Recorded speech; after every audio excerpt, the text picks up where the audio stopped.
Alright guys and girls, and welcome to another wilderness suggestion video. This is the final one, for now at least. It's quite a simple suggestion. It's basically an official wilderness only Ironman, ultimate Ironman and hardcore Ironman. And I got a suggestion from watching a guy called OSRS on YouTube. If you've not seen any of his videos, they're definitely worth a watch, so I'll pop a link in the description of this video for you. Right, onto the idea then. So basically it works the same as normal Ironman, however you can only go in the wilderness and part of Edgeville. In terms of the Edgeville thing, where you can go, so I'm suggesting that you can't go over the bridge towards the rock, you can't go beyond the first room where the teleport lever is to the south of Edgeville, or towards Barbarian Village, and you cannot go beyond the cliffs to the west towards the monastery.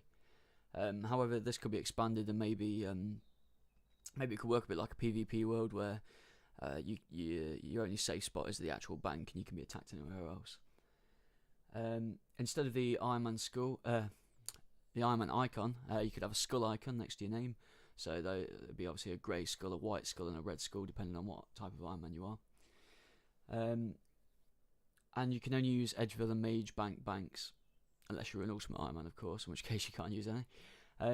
There could also be a chest available for banking near the middle of the wilderness, either on the far east or the far west, or both, so that banking isn't too much of a pain in the arse. Obviously, this will have to be looked into though, to make sure it's not too OP for collecting items, or maybe facilitating farming of a particular NPC or whatever. If that is the case, maybe it could require something to unlock, like an item or a particular skill, or a payment of some description.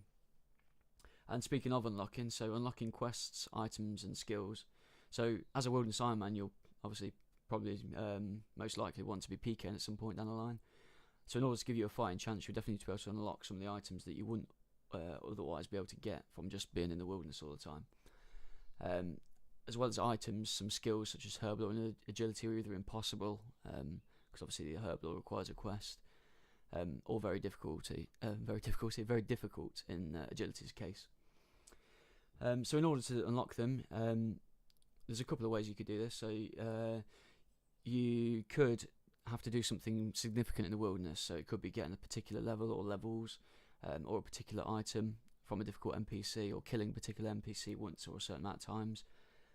So maybe the demi-bosses or whatever can be involved in that. It shouldn't be anything to do with killing other players though, because obviously this could be boosted. I mean, you could get your mates to come along and they let you kill them, so unfortunately that's exploitable. So basically something that's significant and difficult and not able to be gotten through exploitation of the game is what I'm suggesting for that. I did originally think that maybe you could unlock the quest itself, and they're therefore able to complete it outside of the wilderness, just for that particular quest, and not be able to gain experience or items that aren't involved in that quest, and maybe have to do it on a PvP world as well. But that might be quite a difficult thing to implement, although it may well work. It might be difficult because obviously some quests require pre-quests and things like that, so it gets a bit complicated. So yeah, because it's so complicated, it might just be better to be able to purchase certain items, for example the Dragon Skim or DDS or Abyssal Whip, etc., from an NPC at the Mage or Edge Bank or somewhere in the wilderness, once you've met the requirements set. Now if it was to be done like that, and you were to get weapons without doing the quests, then if you were to unwieldy iron yourself, then you wouldn't be able to equip those items until you've completed the quest.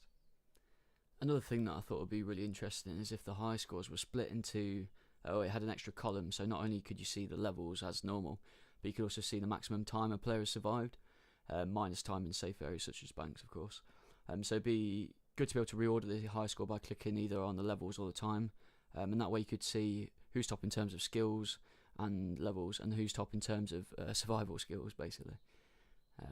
So yeah, I think that'd be really interesting to see. And that pretty much covers everything for the Wilderness Ironman. It's quite a simple suggestion, so please let me know what you think in the comments, and as always, thanks for watching and listening, and I'll see you in the next video.